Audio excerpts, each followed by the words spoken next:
When you start comparing helicopters to electric vertical takeoff and landing aircraft, you'll likely notice the huge variety of VTOL designs.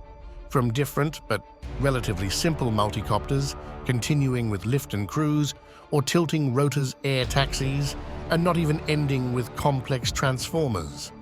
After all, there are also cyclorotors that are completely unlike anything else, and who knows what else the future holds.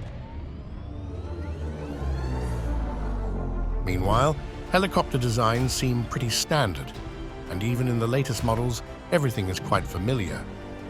But this impression is deceptive, and the variety of helicopter designs will definitely surprise you.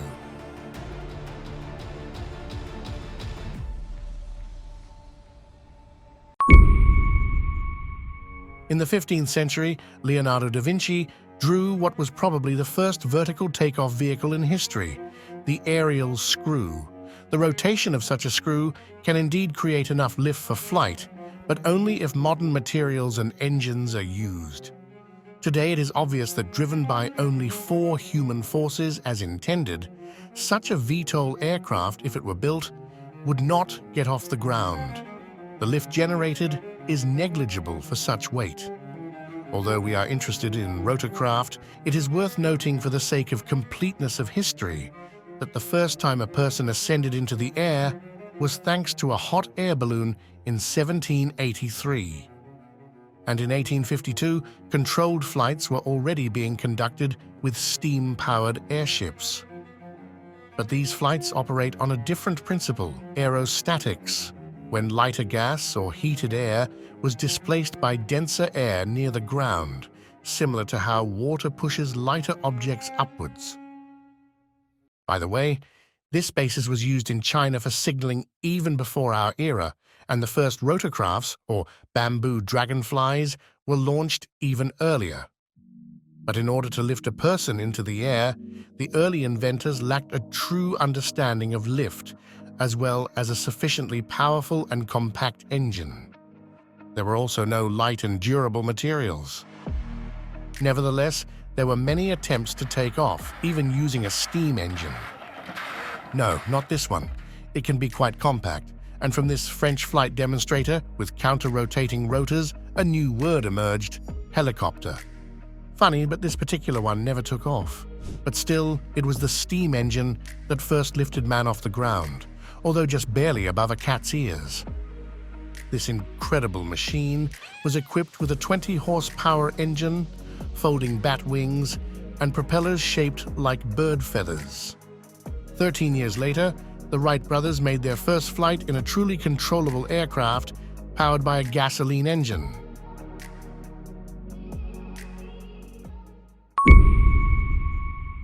The first successful vertical takeoff in a rotorcraft with a person on board was made in 1907, and again in France.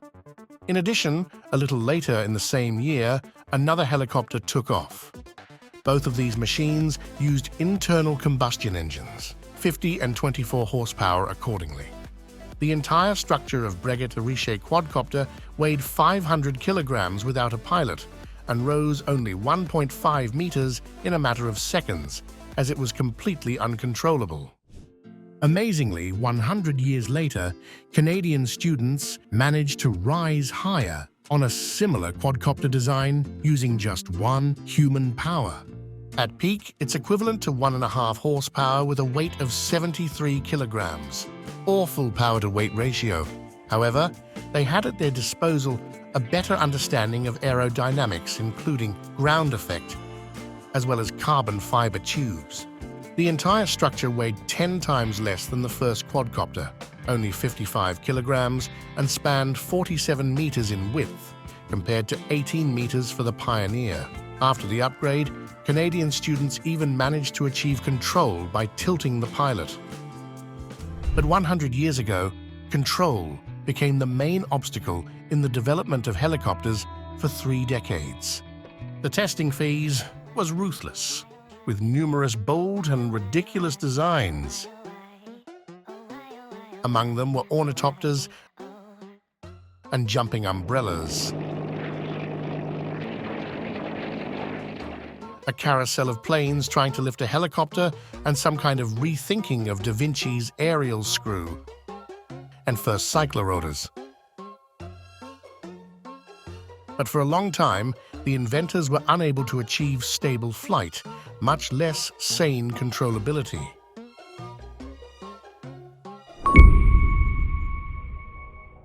Rotorcraft has a torque effect, which causes the main rotor to turn the fuselage in the direction opposite to the rotation of the main rotor. The most successful idea was to leave one large rotor for lift and attach a small propeller on the tail boom to compensate for the torque. This design underlies most modern helicopters and is often attributed to Sikorsky. Curiously, Igor Sikorsky, while still a student, planned to cancel the torque by using two oppositely rotating propellers on one axis, and in the future to control the helicopter by tilting the airflow from the rotors. A year later, his peer, Yuriev, documented another principle using two small, wide-set propellers for control. And in 1912, he built a prototype based on simplified scheme with one additional propeller. Both failed to take off, mainly due to weak engines. However, Sikorsky brought the matter to mind in the USA, where in 1939 he demonstrated the first successful prototype of this design. For another 2 years, he experimented with the number and placement of control propellers, which did not end very well. Then he returned to the simplest option and eventually developed the world's first production helicopter. As they say, ideas are easy, execution is everything. But back then, it was just one of the few already decently flying helicopters, and the search for something better never stopped. In addition to the coaxial twin-rotor design, the torque can be cancelled using intersecting rotors, syncropters, the first of which was developed in the pre-war years for Luftwaffe intelligence. After the war, German syncropters ended up in the US, where they were noted for their increased payload capacity, and such aerial trucks still fly today. The British system of torque compensation was also innovative. Instead of a tail rotor, the Kiewa W9 had a hole from which a stream of air was ejected. The no-tail rotor system was further developed in Spain in the 1950s, and in the US during the 1980s and 90s, but despite some successes, NOTAR never saw widespread use. In the middle of the 20th century, experiments with various rotor arrangements continued. Among them are transverse configurations and tandem, like this flying banana, as well as placing rotors in the corners of triangles or squares. No one yet knew for sure which configuration would be optimal. By that time, with advancements in aerodynamics and materials, engineers could make almost any design take flight. Whether it was the low-flying saucer Avrocar using the Coanda effect, or 4 ducted fans in a row, or even a barrel-shaped fuselage like the Collins Aerodyne. In this VTOL aircraft, airflow was channeled through the fuselage, building on the concepts from the 1930s Italian Stipa Caproni airplane. These concepts were meant to inspire a whole series of VTOL vehicles, but this design was full of shortcomings. Around the same time, the first flying motorcycles appeared, where the payload was positioned above the rotor. However, such an arrangement is worse than others in control and stabilization.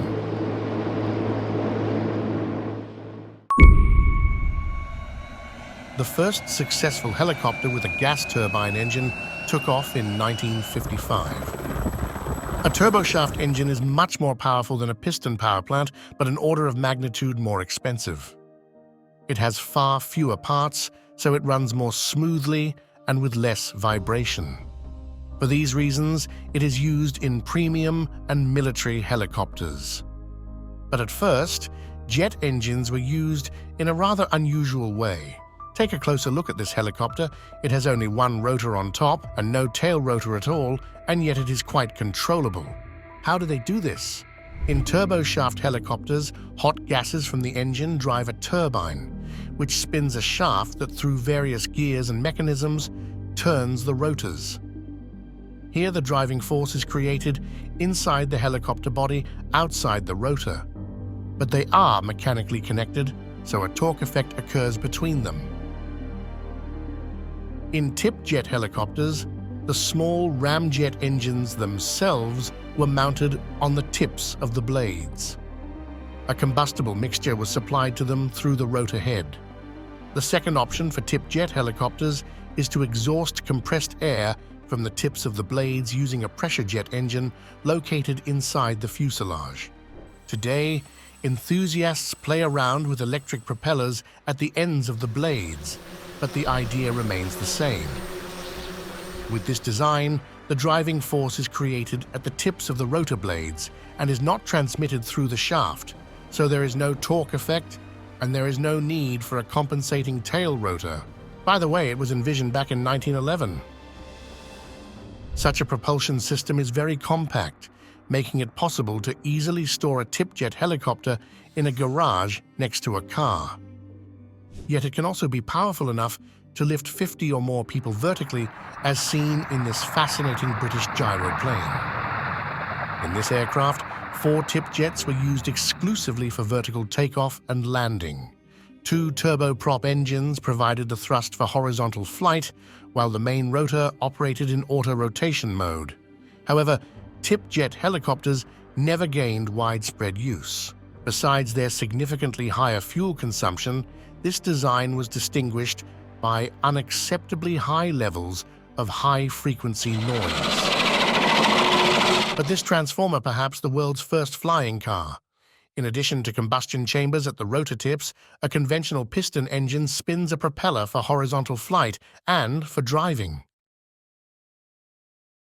From the high-speed tip-jet helicopter with wings, we move on to an even faster development of the same year. This tail-seater aircraft, powered by a turboprop engine, was intended for vertical landings on ships. An interesting solution was introduced by Fairchild. For vertical takeoff, the designers deflected the thrust. The airflow from the horizontally fixed rotors was redirected vertically downwards thanks to advanced flap articulation. In the 1960s, active experimentation with convertiplanes began. These are aircraft with tilting rotors. However, this particular vehicle never made it to its first transition to horizontal flight. An even bolder solution was to tilt the entire wing, and in practice, it worked better. With the help of a third stabilizing rotor on the tail, this unique multicopter monoplane could land on a ship, and served for several years, with 3 units in operation. The helicopter with 2 tilting ducted rotors proved to be too unstable. But the testing of Bell X-22 with 4 tilting ducted fans continued for 22 years. Such aircraft push the boundaries of rotorcraft design, but are overcomplicated and expensive for widespread use. And of course, the world's largest helicopter with 4 turboshaft engines producing a total of 26,000 horsepower will also be interesting. It could carry 200 passengers with a maximum takeoff weight of over 100 tons. With a wingspan of 67 meters, Me-12 is the only helicopter in the world larger than Aero Velo Atlas, and by a full 20 meters.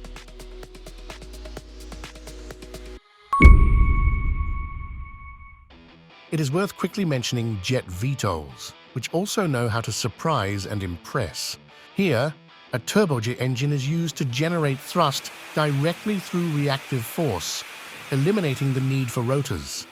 In 1950s, Bell was successfully exploring tiltjet VTOL concepts with Model 65, laying the groundwork for future innovations, such as the Model 68.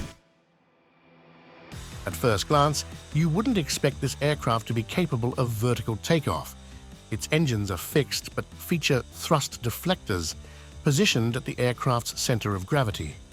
Transition to horizontal flight was achieved through a sophisticated system of movable vanes. A truly unique tail-sitter rocket coleoptère had a ring-shaped wing encircling the fuselage, like a protective shell ready to conquer vertical flight. In 1960, another interesting aircraft took off vertically. This was the prototype of the famous Hawker Siddeley Harrier. For VTOL capabilities, it had 4 rotating exhaust nozzles. Vertical takeoff fighters still leave a powerful impression to this day. The idea of a compact personal flying vehicle excited the minds of jet propulsion enthusiasts. In the 1960s, jet-powered chairs began taking flight. And by the 1970s, even more compact flying platforms made their appearance. But the most remarkable advancements in personal transportation were achieved by Bell Aerosystems, whose compact jet-powered and rocket-powered flight devices sparked the imagination in the early 1960s. And today, enthusiasts continue to test their luck in a variety of jet systems. And if you can quickly learn to fly on a modern jetpack or jet racer chair, then more extreme devices like the Flyboard Air, Gravity Jet Suit, and especially Jetwing demand exceptional skill from the pilot and do not forgive mistakes. At this point, it's probably time to stop with the rockets before we end up on the moon and shift back to rotorcraft.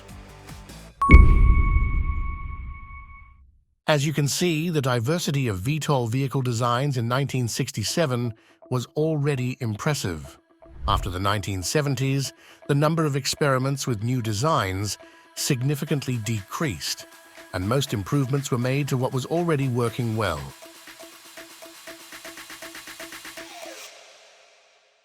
But there were also some interesting ideas like the Sikorsky S-72. This compound helicopter could also operate as an aircraft without a main rotor, but the final plan was to make its rigid rotors stop in flight and act as X-shaped wings. It seems to have some resemblance with the cancelled Tipjet transformer project from the 1950s. But again, the project turned out to be too complex and expensive. Today, the company promises a hybrid reincarnation of the tilt-wing aircraft. Their true masterpiece, however, is the S-97 Raider. The way was paved by the advancements made in the X-2 model, and long before that, in the S-69. Of course, we can't overlook Sikorsky's first prototype. The resemblance is unmistakable. As you can clearly see, it has 2 counter-rotating rotors on top, with a pusher propeller replacing the traditional tail rotor. This unique configuration grants the Raider not only remarkable speed, but also its signature sound.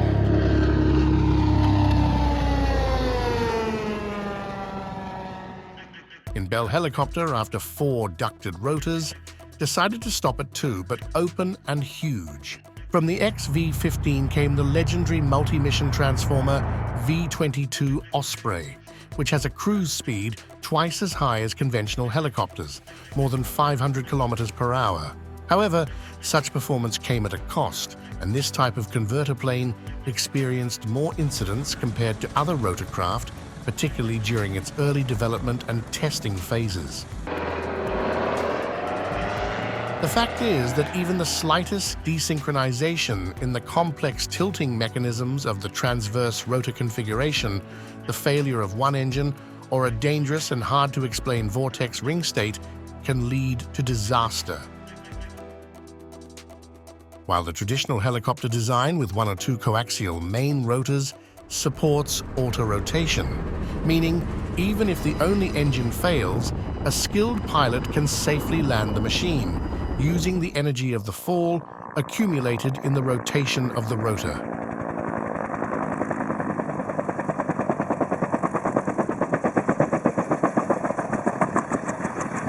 Nevertheless, half a century after its first flight, in the late 2020s, a reliable civilian version of this high-speed converter plane is promised. In the meantime, the classic design with a tail rotor accounts for over 90% of all helicopters produced. And so far, nothing better has been invented. Or has it? In the next video, we'll explore a variety of eVTOL designs and try to answer the questions. Will traditional helicopters be able to survive the aerial revolution that eVTOL brings? And what would be the future of urban transportation? Subscribe so we don't get lost.